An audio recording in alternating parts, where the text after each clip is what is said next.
So for those of you that are plant-based curious, we are excited to introduce Julieanna Hever. She is a plant-based dietitian. She's authored 6 books, TED Talks, or done a TED Talk and been on the Dr. Oz show regarding plant-based nutrition. She's also the host of her new podcast, which was released this year, 2021, on Choose You Now. So we just want to dive in and really have you share with us, Julieanna, your background and how you started this movement with plant-based dietitian. Oh, it's such a long background and a windy, twisty story. But to sum it up, I've always been interested in nutrition and fitness and wellness. And it's just always been a long journey in that department. But then when I was about 16, when the book by John Robbins, Diet for a New America, was published, I stumbled upon that. And when I learned about the connection between food, where it comes from, the environment, animals, like all of that stuff that I had not really known anything about prior, it shook my world. And I was like, whoa, there's so much here. And I never even thought about it like this. It just kind of changed my mindset. So I decided after reading that book that I wanted to not contribute to that world. And so I went vegetarian or whatever it was at the time. This is so long ago, not to date myself. But my parents were good parents and they were worried about me because I was just eating, granola bars and rice cakes and Diet Coke, like whatever was not an animal. I didn't know what I was doing. And I wasn't really cooking at the time. So, and my mom didn't know what the heck to do for me. So they were worried about me. So eventually I always call this my intervention, where they had their friend who was a nurse and we all went out to a steakhouse and they had me order a teriyaki steak with a pineapple ring on top of it while Kendra proceeded to tell me how I'm going to be deficient in protein and iron and B12. And, I got scared. She scared me adequately. But I talk about this in my book, The Vegetarian Diet, that first bite of steak after knowing, and how once you know, you can't unknow. And it was a really hard bite. But of course, we live in this world where it's just normalized. And I went back to the same old, like got back into the routine. But I kept thinking, vegetarians aren't dying off. We don't hear this like, oh, there are all these protein deficient vegetarians out there. And so I kept learning and reading and learning and reading. And then ultimately, then I was, because I was an actress in Los Angeles and I was a personal trainer while I was doing acting. And then people were asking me about nutrition and I didn't want to just throw out some information. So I signed up for graduate school, got my master's in nutrition, became a registered dietitian. And alas, the journey began, because then I got to go backwards and go, wait a second, you can get your iron actually sourced better from plants, and protein is plentiful in plants. And I got to answer the questions myself firsthand. Like I got to dig deep into the science because, you learn the statistical analyses and all the stuff, all the science background. I spent 7 years in graduate school and that was it. And then I finally made the change. I had my daughter and then I made the change right about then and transitioned my diet, and my health, like lifelong health problems, were ameliorated. And then I started teaching it with my clients. And then I started speaking, and agent found me and asked me to write my first book. And here we are. My 7th book is publishing next month in 10 years. So it's been quite a journey. So you are on your 7th book. What's the 7th book? Well, it's the Choose You Now diet, like my podcast, Choose You Now podcast. And that all evolved from these conversations with clients over the years. I've worked with hundreds of people now. And, I love what you guys talk about on this podcast here. And it's about like empowering, people to make decisions for them and their bodies. And I don't like when people tell someone what to do with their body or their diet. And I would never try to tell someone else what to do unless they ask my opinion. So it's all about like these conversations of choosing yourself and nourishing yourself. And so that's what the book is about. That's what the podcast is focused on, and about all those moments of choosing yourself in the moment. Oh, I love that. That is so powerful. And we are focusing a little bit on the new you in 22, whatever that is, whether it's diet, exercise, mental health. I have a question for you. So somebody who has not ever really learned about plant-based, Christy's dove into it a little bit, but really are like, okay, I want to do something healthier. I want to make some better choices. How do you get started? How do you suggest taking a baby step to get into that? I love that question. And I love baby steps. And everything you do in that direction, like every bite counts, every single bite, every choice matters. So the first thing I would say is just add more plants, eat more plants. And when I started, there was no real internet, like we weren't really using the internet at the time. So now, my goodness, you could Google anything, like your favorite recipe, and you could just put plant-based in front of it and you'll get hundreds of options. It's like become crazy ubiquitous and easier than ever. And instead of focusing on what you can't have or what you're cutting out, like the 7 ingredients, meat, fish, chicken, eggs, dairy, whatever it is, focus on what you can add. And like, if you look around the world, many cultures, especially traditionally, were plant-based. We haven't been eating this amount of animal product until recent years, recent decades. And you could find delicious cuisine from around the world to meet anyone's palate, anything you would love, that's all made from plants. So I encourage people to just think positive, find a new ingredient, find a new recipe, just start adding to your repertoire and see how you feel and see what you love. And just, it's like learning a new language, just kind of one recipe, one bite at a time. So there's so many ways we could go with being plant-based. You have, looking at it from an environmental standpoint. But you talk about being vegan and how that is one of the only diets that can reverse chronic illness or disease. Talk to us about that. Well, specifically, I don't want to overemphasize something. I want to be very specific about that. A plant-based diet is the only diet that we've seen actually reverse advanced stage cardiovascular disease and type 2 diabetes. And of course, cardiovascular disease is the #1 killer in the world. So that's a big deal. And we've done that with diet alone. People get off their medications. I can't tell you. So I've been in the healthcare field for about 25 years as a trainer and, but then as a dietitian for 17 years now.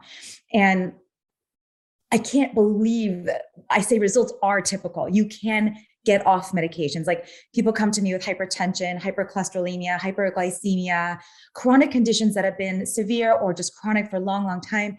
And when they switch over their diet, I watch them, I help them with their physicians lower the dose, and people literally get off these medications that when I was in grad school and what I know what they learn in med school, it's once you're on these, that's it. This is for life. And the goal is to not increase the dose. But I see people get off of them on a regular basis. So it's quite extraordinary. Well, so for me personally, it was about 2 years ago. You hear a lot of talk about people having side effects with wheat, just a lot of stomach issues, Crohn's. And so I was kind of going down that path thinking I must have something like that because anytime I ate, I was having pain, a lot of pain and bloating.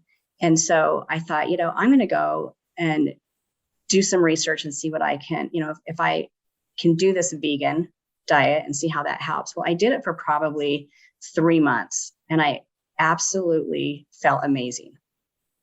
It was like I had just done this overhaul on my body, but it took some time to practice. Like you said, the recipes were easy to find, but I really planning, a lot of planning to make sure that I could maintain and it was sustainable for me. Different things happened after those 3 months, but it's always on my mind. When are you going to make that transition again? Because you felt the best you've ever felt. But I guess my question is, when you go down that path of vegan, it doesn't necessarily mean it's healthy.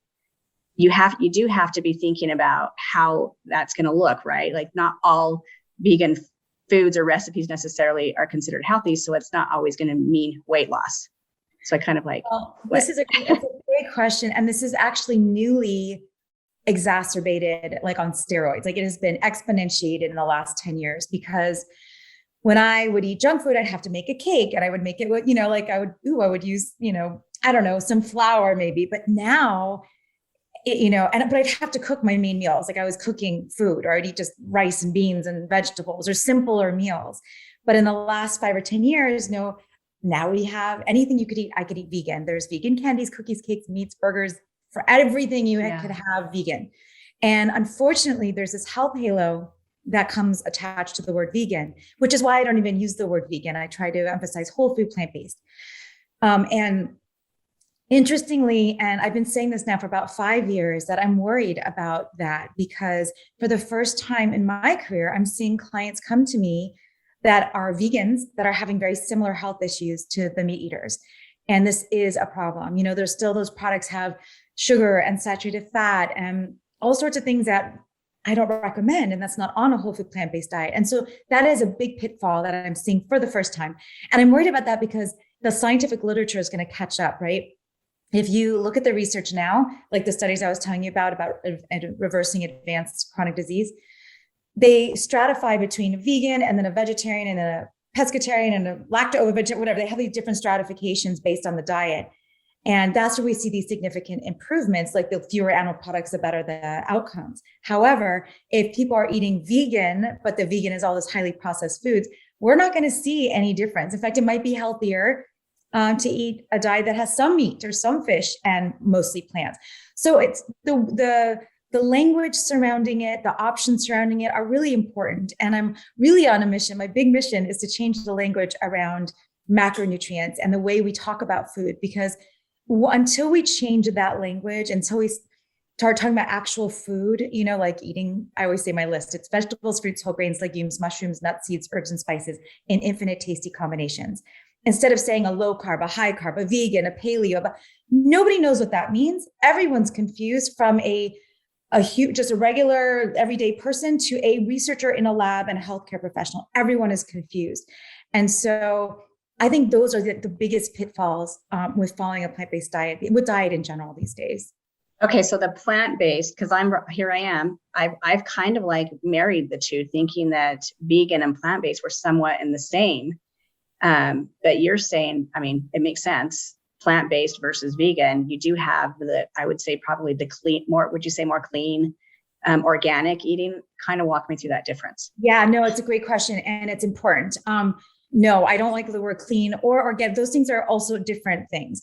Okay. What I'm seeing here and what I defined in my first book, and I continue to define probably in every book, because I think it's important. Words matter so much, right? Especially when we're communicating diet. Vegan is an exclusive definition. It means I do not eat animals. So anything without an animal in it is fine. So you could have candy that's vegan. You could have a donut that's vegan, a burger that's vegan.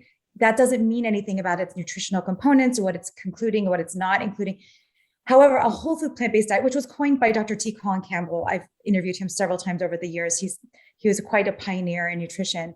And it's an inclusive definition. I eat whole plant. My diet is based on whole plant foods, which then I've distilled into that list because that kind of is an inclusive list of what the foods are. So if we talk about eat 6 servings of vegetables, which is how I talk about it. If you go to my website, plantbaseddietitian.com, and you look at the 6 daily threes, it's the foods that you need to prioritize for nutritional optimization. But it's foods. It's not like this many carbs and this many proteins, because none of that matters. The reason there's so much obfuscation out there and confusing messaging is because there is no such thing as a perfect macronutrient profile. Macros don't matter. Calories don't matter. It's more about what we eat, when we eat, how we feel. And I work with my clients, the whole premise of Choose You Now is to go within. When are you truly hungry? When are you satisfied? What foods nourish you and make you feel good? So you could reduce your bloating and discomfort and pain upon eating. Like we don't want any of that. But when you talk about foods rather than nutrients or diet types, then you could really get into the weeds and make sense to people. Oh, so helpful. Okay. So I was pretty naive to that. I kind of put them in the same place, but now that you've spelled it out, I have a better understanding. So that's going to be good for our listeners. If anyone's out there as naive as I am. Most people are, because of what the messaging is. It's very confusing. It's in the media and it's from the healthcare professionals themselves. It's impossible to really understand when you're just listening and trying to take in all that information that's ubiquitous now and loud. It is. And you said something that really hit me is focusing. So many of us, I'm totally guilty of this, of trying to make better choices. And then I go, okay, what diet should I follow? How many carbs should I have? What is the calorie intake? Versus looking at it totally different, which I've never thought about, of how am I really feeling? When am I hungry? What am I fueling my body with? And I loved your infinite tasty combinations. I loved when you said that. I wrote that down. I thought that was really good. Trying to make all the good stuff instead of what can't you have, focus on what you can have, and focusing really on how you're feeling. So I have a question. How do we, if we're like, okay, this is really powerful information, You have a great website, by the way, a ton of information. You have free recipes on there. Where do you start? Is that the best place to go? I know you do some consulting. Tell us a little bit more about that. Yeah, I mean, I'm trying to offer things for everyone because I just want as many people to have this information as possible. It's just, you just want to I just want to tell everyone, just eat more plants and make it easy because I want everyone to be able to do it and not be overwhelmed and intimidated. I know it can sound intimidating and I really am passionate about it. It doesn't have to be perfect because there's no such thing anyway. And why burden yourself with that? I think that leads people to just downward spirals. So I on my website, I've got blogs, I've got tons of blogs because I've been doing this for so long. And I have my podcast where I talk about some of this stuff, mostly the mindful stuff, but I do a nutrition Q&A there. And I have my 7th book is coming out. I have a lot of information in my books. I really nutritionally dense or informationally dense in all of my books because I want to get all that science in, but then the deliciousness, how do you make, because it should be delicious.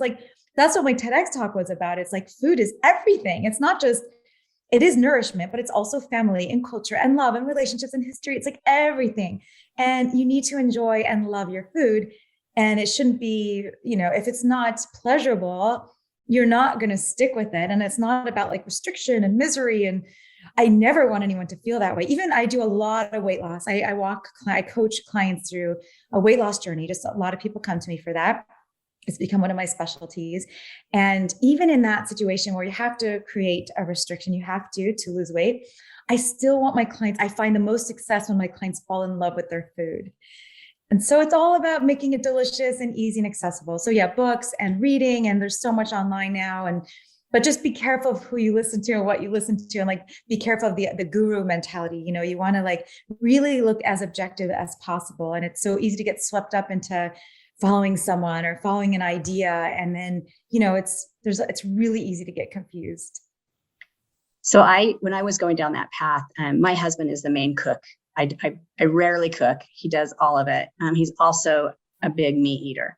And so he's got to have his protein, his carb, his vegetable, and that's, pretty standard for him. So as I was going down this, I had to transition into doing all of the cooking because he didn't know how to do it. I was finding recipes, I bought books, and I was so surprised at how amazing the food was. And so they were, waiting for dinner because they were loving it as much as I was, and they couldn't believe the taste, but yet it was something different than they had, both him and my daughter. And so they started kind of slowly thinking, well, maybe I could do this. But it was one of those short periods, obviously, as we're still here looking at how we're going to maybe look at this again. But my point is that there were so many amazing recipes and the food was so tasty. So I never felt like I was missing out. I never felt like I was lacking in anything. But I did appreciate that to start with, for some that are thinking about it or they're curious, maybe that one meal a day and offsetting what you're doing on a normal pattern with your eating, and maybe just introducing one meal a day that is plant-based, and then going from there as you get comfortable and used to finding the right recipes and actually just acclimating that into your world. What are your thoughts on that? Right. I mean, I was part of, Meatless Mondays and Meat-Free Mondays way back when, and one day a week, go plant-based. But I think whatever resonates for someone. So a lot of people I have a lot of clients that just want to dive in cold tofu. They're ready to go right now.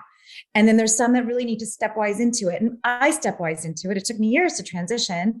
And so I think it's a personality thing, but I think the most important thing is to do what feels right for you. And the more, again, every bite matters, but the more you see how good it feels, the people that go in cold tofu notice a more significant difference.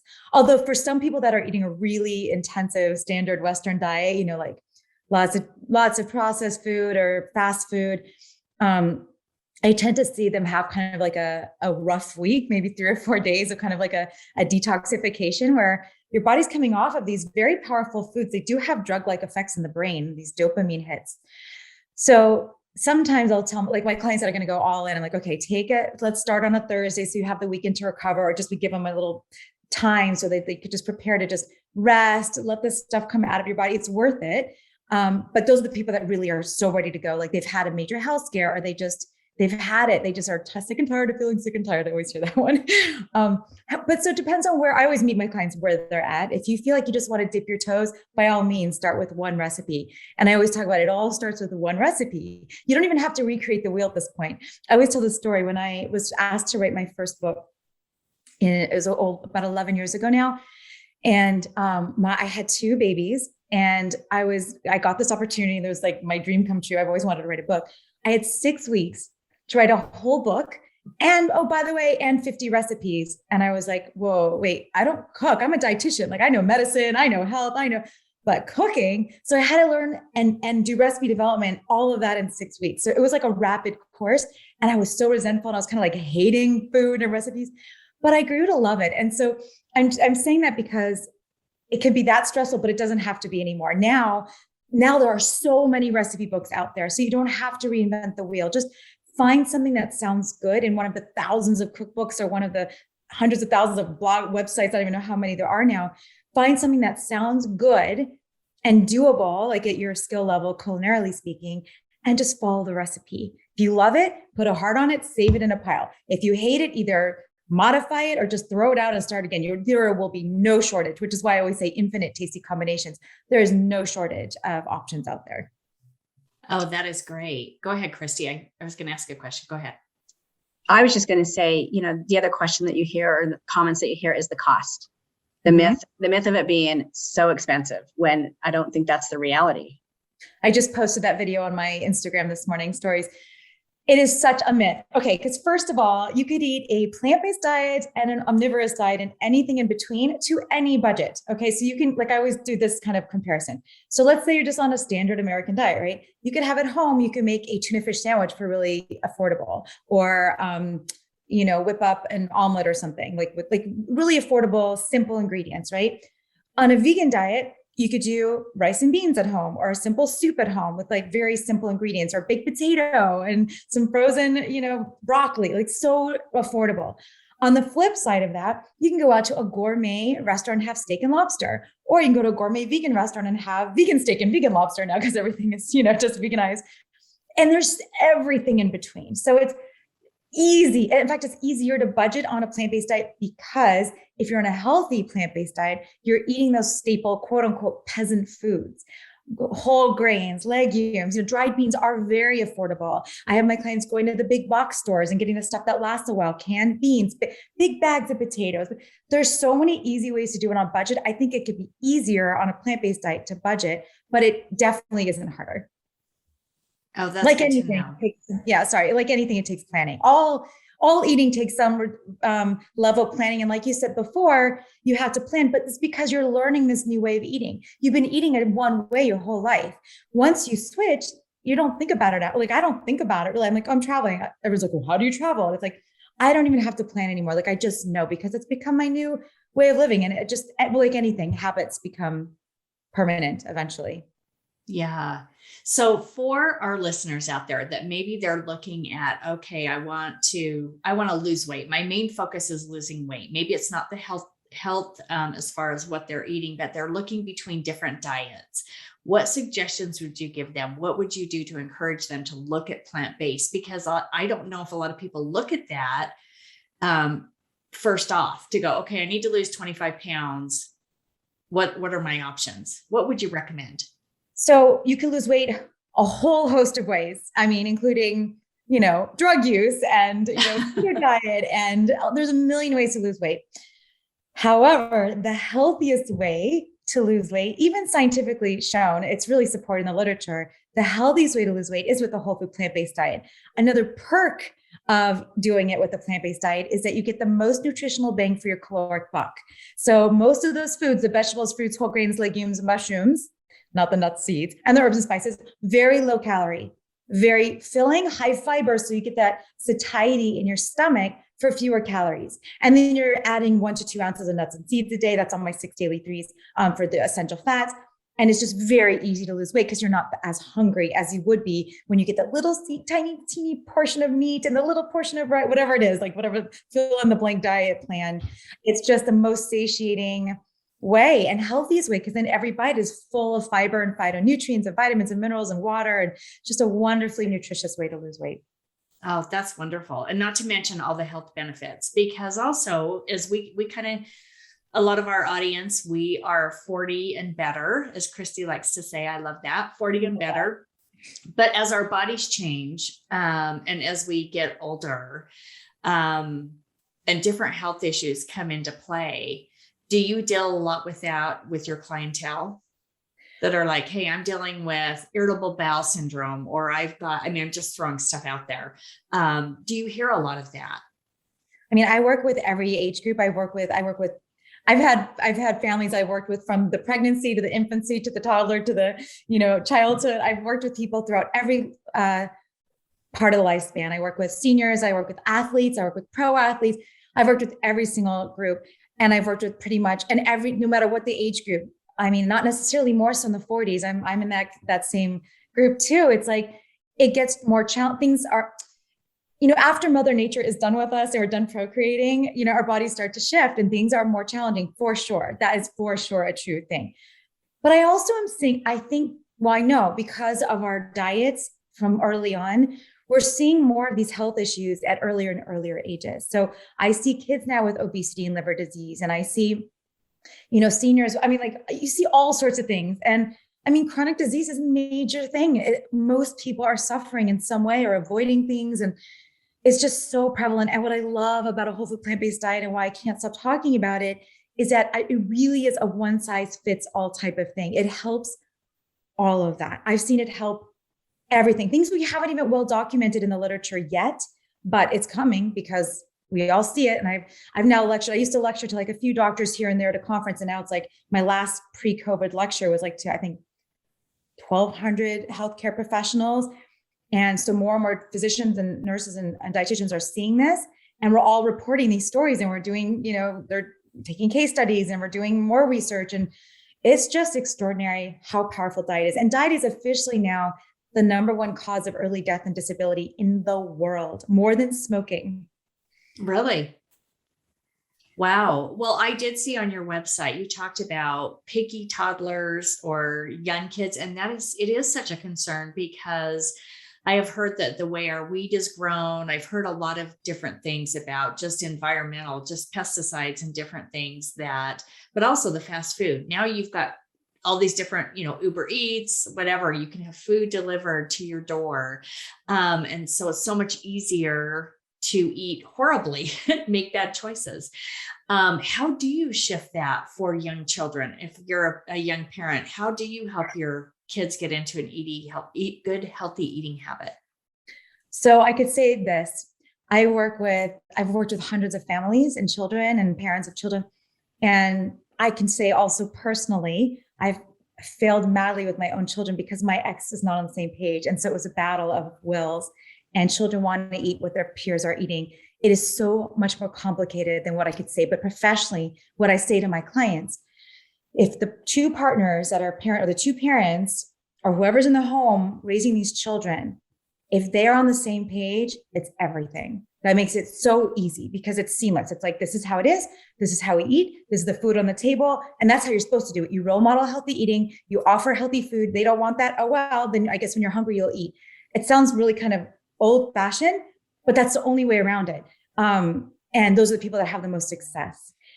And inspiring, role modeling is #1. Getting them involved is really helpful, like starting a garden or taking them shopping, having them pick a recipe. And, obviously age appropriate. I did a little Kids Cook Monday videos with my daughter when she was 5, and we made a pasta dish together. It's so cute to look at her. That was when she was sweet and innocent. And now she's a rough teenage 16-year-old. But getting them involved is really important. But again, what I say, it's like the people I love the most close in my life, like my parents, my kids, they know what I do for a living. I've spoken around the world. It's like, I'm an expert in my field. They want nothing to do with what I have to say. My daughter's teacher actually had me come speak to her high school class a couple of weeks ago. And because she was already a fan of my work. And so they were interviewing me in front of her class. My daughter wanted to pretend I wasn't even her mom. We know how that is. Yeah, it's so hard. But so as a parent, it's different. But if you're out there and you're on the same page, try to get the same everyone in the house or whoever's controlling the kitchen to be on the same page. Because if you're going to battle constantly of, let's put this in the cart, let's take this out the cart. No, she should. No, she shouldn't. It just gets so difficult. But if everyone just says, nope, we eat this way and we're having this for dinner, and the kids start, I've seen so many families, they love to eat this way, and they love, they're asking for this casserole and that salad and that, like it becomes, this is how we eat. And then when you go out in the real world and you see all this stuff, the junk food at schools, and you're battling all this, you've already got a solid foundation, and you've got this stuff that's kind of planted and the palate is already set. And, the kids, what I've also seen is so cute is these kids will go to a party and have pizza or whatever, ice cream, and they get this stomach ache, like, oh, I don't want to eat that anymore. And they learn from themselves. So if you're lucky enough to have everyone on the same page at home, it's a much easier journey. But definitely worth the effort of at least trying and introducing it. So is there anything that we have not covered that you would like to share? I'm happy to answer anything. Okay. I don't know if there's anything. Just want to make sure we don't miss something that you feel super important for someone new to this or that's curious. I guess then the next question would be, for someone who is plant curious, what would be a big takeaway for us to go with? What's a message you could say, where to start? You've kind of talked on it in little bits and pieces throughout the episode, but what could be your main message to someone who's curious? Okay, I'll say 3 things. 1, stay super positive and make this a fun journey, not I should. It's like you just make it fun. It doesn't have to be challenging, difficult. No, it should be fun. This is your life, and it's food, and food is fun and fabulous and can be just so enjoyable. Make it enjoyable. Find things you love. If you hate broccoli, eat cauliflower. If you love, whatever, pick what you love. Don't force yourself to eat something you hate. That's just silly. You're like, what's the point? Life is too short.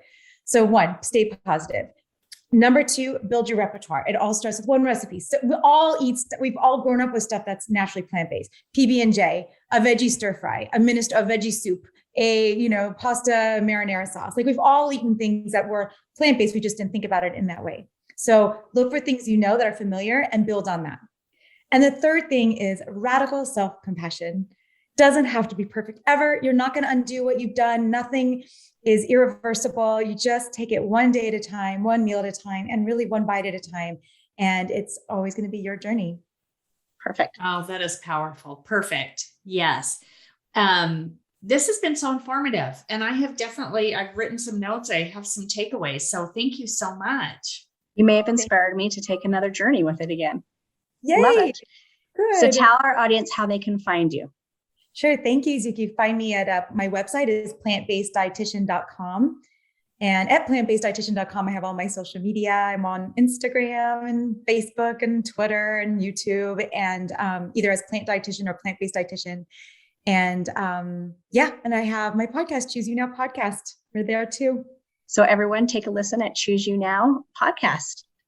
Great. Thanks so much. Thank you so much.